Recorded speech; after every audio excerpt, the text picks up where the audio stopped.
Professor Ratanlal ने coat किया अपनी बात, लेकिन प्रोफेसर रविकांत ने लखनऊ विश्वविद्यालय में तो किताब को कोट किया था। उनके ऊपर कैंपस में घुस करके गोली मारो, जूता मारो का नारा लगाया गया। जिन लोगों ने प्रोफेसर पर हमला किया वो बाइज्जत बरी हैं और प्रोफेसर सच बोलने के जुर्म में एफआईआर झेल रहे हैं। हम उस दौर में खड़े, कैंपसों पर हमला हो रहा है, जेएनयू को इतना बदनाम किया गया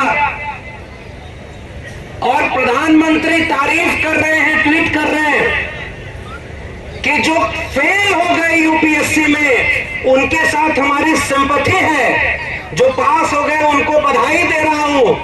और उसी जेएनयू से पढ़ी हुई गीतांजलि श्री जब अंतर्राष्ट्रीय बुकर पुरस्कार पाती है तो कोई भी ट्वीट उनका नहीं आता है। और उससे भी ज्यादा विरोधाभास इस बात का कि यूपीएससी क्रैक करने वालों को बधाई देने वाला प्रधानमंत्री लेटर एंट्री ला करके बिना परीक्षा दिए कुछ लोगों को ज्वाइंट सेक्रेटरी बना रहा है। ऐसे विरोधाभास के दौर में हम खड़े। इसलिए सबसे पहले मैं एनईपी पर बहुत सारी बातें हुई, आंकड़ों के साथ बोलने पर भी अगर जेल हो रही है तो फिर बचेगा क्या, किस तर्क से बोला जाएगा। फिर मैं आंकड़ों की बात करूंगा। मैंने अपने नाम से आईटीआई लगाई, 1 जनवरी 2020 तक के आंकड़े निकाले। देश भर के 45 केंद्रीय विश्वविद्यालयों में कितने प्रोफेसर हैं, असिस्टेंट, एसोसिएट और प्रोफेसर की रैंक पर कितनी सैंक्शन पोस्ट है, कितनी वैकेंट है। तो मेरे सामने जो आंकड़े आए मैंने उसका कंक्लूजन निकाला। तो इस देश में 1 जनवरी 2020 तक लगभग 83% प्रोफेसर, 82.82 शेड्यूल कास्ट के प्रोफेसर की पोस्ट वैकेंट है यानी खाली है। 93.98% शेड्यूल ट्राइब की पोस्ट प्रोफेसर की खाली है। 96.65% प्रोफेसर की पोस्ट ओबीसी की खाली है।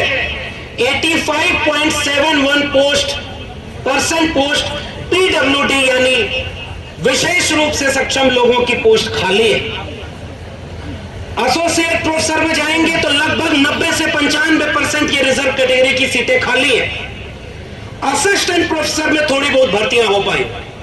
ये आईटीआई हमने लगाई और हम कहा ये मांग करने वाले थे कि जितने खाली पद हैं कम से कम उनको तो भरो जो सैंक्शन पोस्ट होती है और हर बार के बजट में उनका बजट एलोकेशन होता है। वो लोग भले उनकी डिग्रियां फेक हो लेकिन वो साजिश करने में माहिर है, इसलिए जितने खाली पद थे उन्हें खत्म करने की पॉलिसी बना दी और उसका नाम दिया नई शिक्षा नीति 2020। न रहेगा बांस न बजेगी बांसुरी, न बचेंगे ये खाली पद और न आप इन पर नियुक्ति की बात करेंगे। और ये बात मैं बोल रहा हूं, मतलब जो आज भी दिल्ली विश्वविद्यालय में ठेके पर प्रोफेसर हो, एडहॉक टीचर, देश भर के लोग समझते हैं कि दिल्ली विश्वविद्यालय में प्रोफेसर है और मुझे पता है कि जितना बोल रहे हैं उसका खामियाजा क्या भुगतना पड़ेगा। जब प्रोफेसर छोड़िए वाइस चांसलर और प्रिंसिपल झंडे वालान से तय हो रहे हो, वो हमारे आप को देख करके, जब कुलपति ही विचारधारा देखकर बनाए जा रहे हैं तो नियुक्तियां किस आधार पर होंगी, इसके बारे में और कुछ कहने की जरूरत नहीं। लेकिन जब हम बात करेंगे भगत सिंह और अंबेडकर की, जब हम बात करेंगे शिक्षा की, जब हम बात करेंगे संविधान की, तो मुझे लगता है इन सब का तकाजा यह है कि बिना डरे इस बात के लिए सच बोला जाए कि आपकी नौकरी रहेगी या जाएगी, आप कल को प्रोफेसर बचेंगे या नहीं बचेंगे। इससे ज्यादा बड़ी बात यह है कि कल को भारत का संविधान बचेगा या नहीं बचेगा।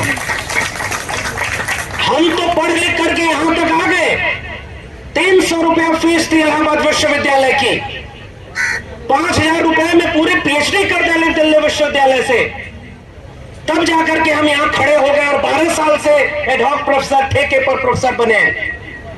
मैं जानता हूं कि अगर हम आज ये नहीं बोले तो कल को न तो ये 300 रुपए फीस किसी विश्वविद्यालय की होगी और न हमारे जैसा कोई व्यक्ति गांव के खेत खलिहान से निकलकर मजदूरी और किसानी करने के बाद आकर के किसी विश्वविद्यालय में न तो रिसर्च कर सकता है, न प्रोफेसर बन सकता है। इसका दस्तावेज का नाम है नई शिक्षा नीति। इसलिए हमें बोलना पड़ेगा, इस शिक्षा नीति ने क्या तय किया है? न्यू एजुकेशन पॉलिसी नहीं है ये। No education for people, no education for poor, ये इसका नाम है। इसलिए मैं इसको नई शिक्षा नीति नहीं कह रहा हूं। किस बात की शिक्षा? शिक्षा का मतलब क्या? ढेर सारी बातें पूर्व के वक्ताओं ने बहुत सारी कही है। इन्होंने कहा कि हम बोर्ड एग्जाम के दबाव को कम करेंगे, हम ग्रेडेड सिस्टम लाएंगे और स्कूल का जो पूरा पैटर्न था सेकेंडरी, मिडिल, प्रीपेटरी और फाउंडेशन के नाम पर बदलेंगे। आंगनबाड़ी के लोगों और प्राइमरी स्कूल के शिक्षकों के दबाव को कम करेंगे। मैं जिस उत्तर प्रदेश से आता हूं, वहां उत्तर प्रदेश में आजकल बहुत खुदाई हो रही है।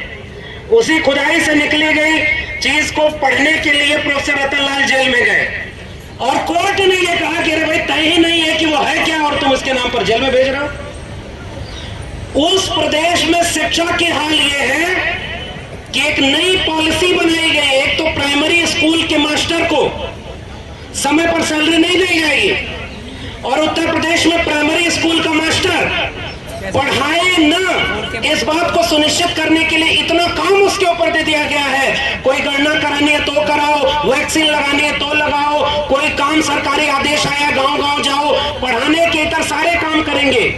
और उनका एक फरमान बेहद खतरनाक है कि जिस स्कूल में विद्यार्थी कम हो गए वहां से टीचर सरप्लस हो गए, ज्यादा हो गए, तो दूसरे विद्यालय में उसी स्कूल के टीचर को भेज दिया जाएगा। यानी नई शिक्षकों की भर्ती नहीं होगी। फिर भी भर्ती हुई पिछले कार्यकाल में 69,000 शिक्षकों की भर्ती। राष्ट्रीय पिछड़ा वर्ग आयोग ने कहा कि उसमें आरक्षण को खत्म करके भर्ती की गई है। 27% आरक्षण की बजाय 3.81% आरक्षण ओबीसी को मिला। बहुत दिन तक सरकार उसको टालती रही। बाद में जब मान लिया कि हाँ गलती हुई हमसे, फिर भी उनके ऊपर कोई मुकदमा नहीं है। और हरियाणा के मुख्यमंत्री ओम प्रकाश चौटाला ऐसे शिक्षा घोटाले में आज भी जेल में है और उत्तर प्रदेश का मुख्यमंत्री आज पूरे देश में वहां पर उत्तर प्रदेश में नारा लगा रहा है कि राम मंदिर बन रहा है तो काशी और मथुरा भी जाग रहे हैं। वो उकसा रहा है कि मंदिर और मस्जिद की सियासत चलती रहे। इसलिए मैं ऐसी शिक्षा नीति की आलोचना कर रहा हूं। त्रिभाषा फार्मूला की बात की गई।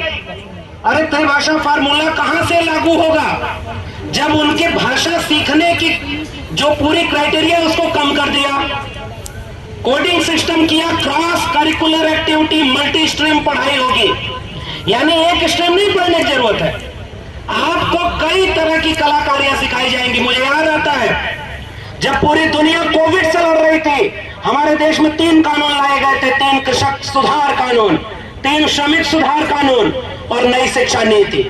श्रमिकों के ट्रेड यूनियन बर्बाद कर दिए गए, इसलिए वो भी कानून पास हो गया। नई शिक्षा नीति में शिक्षक संगठन और तमाम छात्रों को कमजोर कर दिया गया, इसलिए लड़ाई भी कमजोर है।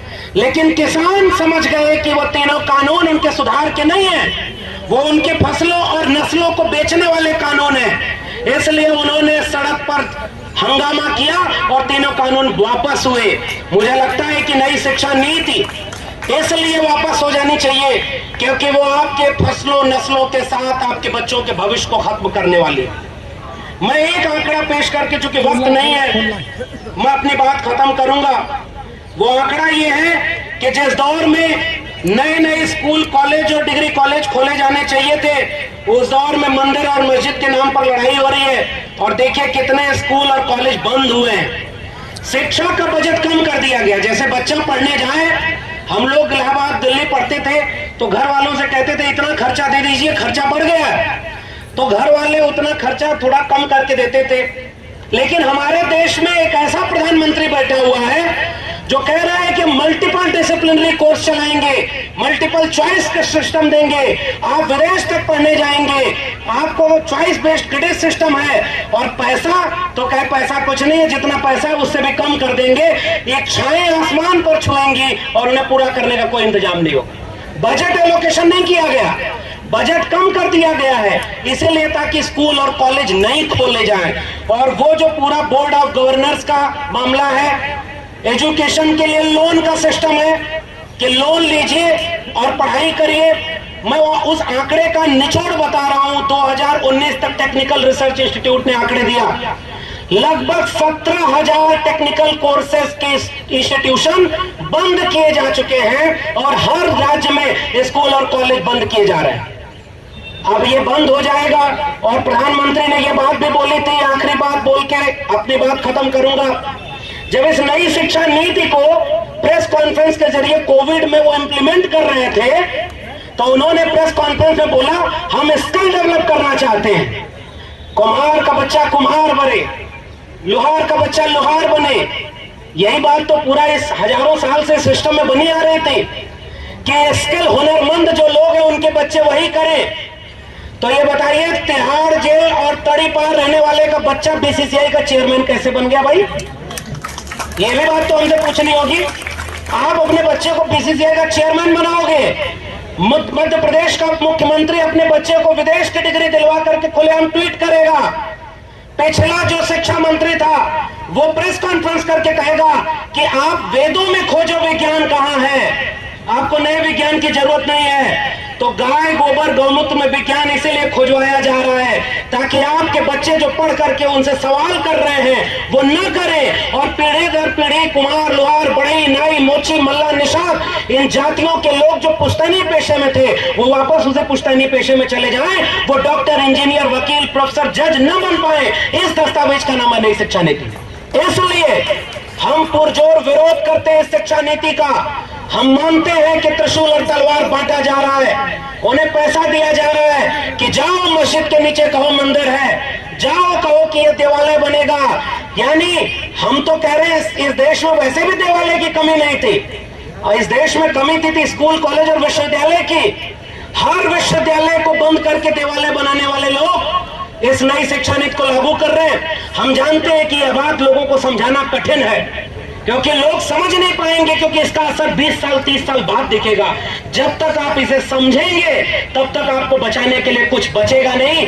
इसलिए मैं इस मंच के आयोजकों को और ऐसे देश भर के तमाम लोगों को सलाम करता हूं जो आज भी 20 साल बाद उनके बच्चों का भविष्य जो लुट रहा है, बेचा जा रहा है, उसको पहचान करके इस नई शिक्षा नीति का विरोध कर रहे हैं। हम भारत को, संविधान को बचाने वाले लोग, हम इस देश में बाबा साहब और भगत सिंह के सपनों का भारत, जो शिक्षा की बात करता था, ज्योतिबा फूले के सपनों का भारत, सावित्रीबाई फूले के सपनों का भारत, जिसमें सबको पढ़ने का हक था, उन पढ़ने वाले लोगों की बात को याद करके कह रहे हैं अगर कलम और किताब हार गई तो आने वाली पीढ़ियां हमें माफ नहीं करेंगी, क्योंकि हमें मौका मिल रहा था कलम और किताब पढ़ने का, हम उनके लिए ये मौका नहीं बचा पाए।